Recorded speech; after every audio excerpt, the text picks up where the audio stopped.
Well, hello everyone. This is just a little bit of a video for my friends and family to explain to them this wonderful little vignette that I picked up today regarding our late and great Uncle Jack.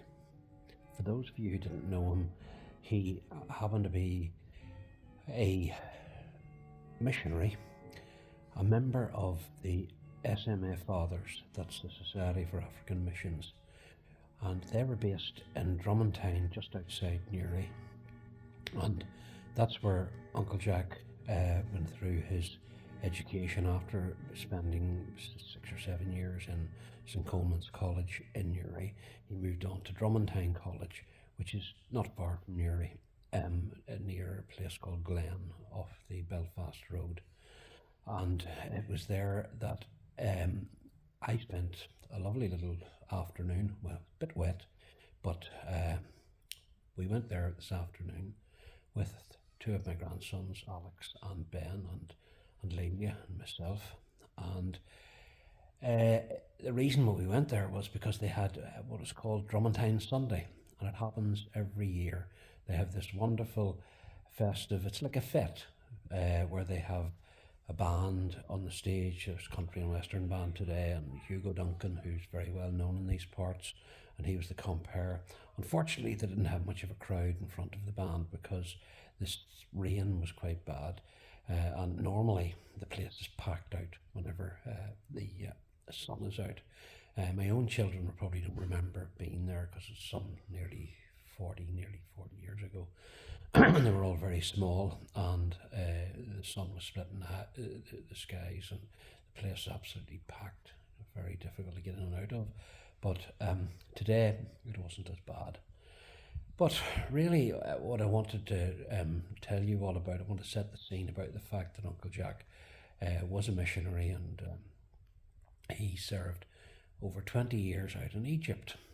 And so while I was there today, I took the opportunity when I met a couple of the older priests and to hear a couple of yarns about Uncle Jack and whatever. And I'm definitely going to go back to find out some more, because the first little priest I bumped into, and I will post it later on, I got a wee bit of video with him. He was quite reluctant to appear in front of the camera, but I got him to tell the story anyway. I'll tell you it now before I tell you the main story. And it was that he said to me, because he was this man probably in his 70s or 80s. And I said, "Did you know Father Jack?" And he said, "Let me think now." He said, "Did he spend some time down in Six Mile Cross?" And I says, "That's him, that's the man. He went to Six Mile Cross for a wee while." And so he said, "Well," he said, "your Uncle Jack was a great biblical scholar. And when he referred to the man above, he used to use the expression Yahweh. And apparently down in Six Mile Cross, people didn't know whether Yahweh was a son of God, a brother of God, or who on earth he was. But they were all perplexed as to who Yahweh was down in Six Mile Cross. So apparently, if you know anybody from Six Mile Cross, maybe you'll explain to them who Yahweh really is. But I found that quite amusing. And then later on, oh my God, I hit the jackpot. I really did. Because I'd been to the stall earlier where I spoke to this lovely lady, and it was the society, the SMS stall, where they had all their little stuff, little bits and pieces from Africa and the like, and did some books. And one of the books was by a particular author called Father Eddie Deeney. And so when I said to Lelia, "Keep me at least £10 so that I can get that book on the way out." And so as we were deciding it was time to go because it was so wet and what have you, I goes for a walk towards the stall with my £10 that Lelia had given me to buy the book. And who did I bump into? Only the man himself, Father Eddie Deeney. So we went over to get my book here, and this is his very book, wonderful book which I can't wait to get into and read a couple of pages at the start. And sure didn't I get him to sign it. I got him to sign it for me, especially to Dermot. Yeah, and it was such a treat to get him to do that because this story I'm going to tell you. And before I do, our Michael always tells everybody about how he was taught by Seamus Heaney, and Seamus Heaney gave them all in the class a book of his poetry, his first book of poetry, and Michael got him to sign it. He was the only one in the class got Seamus Heaney to sign the book, and of course he says he'd forgotten all about it. Some years later, one of his friends came up to him and said, "McKeown, do you remember that day you got Heaney to sign the book? Have you still got it?" Well, I regret to tell you that Michael has searched high and low, and he still hasn't found it.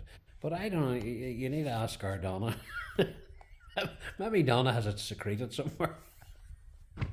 But anyway, getting back to Eddie Deaney. So I mentions to him, "Do you remember Father Jack?" He says, "Of course I do," he said.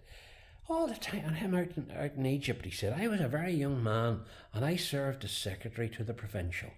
And the provincial was the name that they gave to the head of the order, who resided in Cork, I believe, where the main house, I think, was at that time. And he said, "Your Uncle Jack was there during the time of the Suez Canal crisis," he said. And he said, because he was principal of St George's College, and he said apparently it still exists out there, and it's still under the auspices of the order itself. But he says he was having terrible trouble during that crisis. He said because the very students were being told to spy on the staff and to report back to the authorities any information that they could, and they were having an awful time of it with interference from all these Egyptian agents and police and what have you.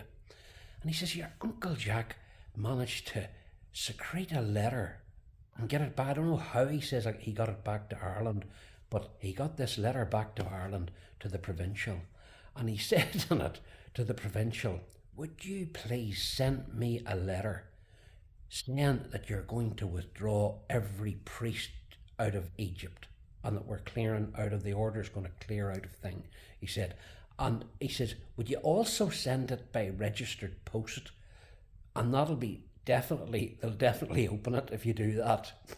And so apparently Father Eddie actually wrote the letter on behalf of transcribed on behalf of the provincial, and he actually wrote the letter as secretary to the provincial, and he sent it off to my Uncle Jack by registered post, and apparently there was never a bit of bother from them after that. They left the college well alone. And I thought, my God, what were the chances of me walking back to that stall that I'd bump into Father Eddie and to hear that story? But as anybody knows him, and the family knows him, our Uncle Jack was a legend, and maybe I'll get somebody else to prompt me to tell another story about him another time. But anyway, I just had to share that today. It was just, I don't know, I'm blown away. Here, God bless you all.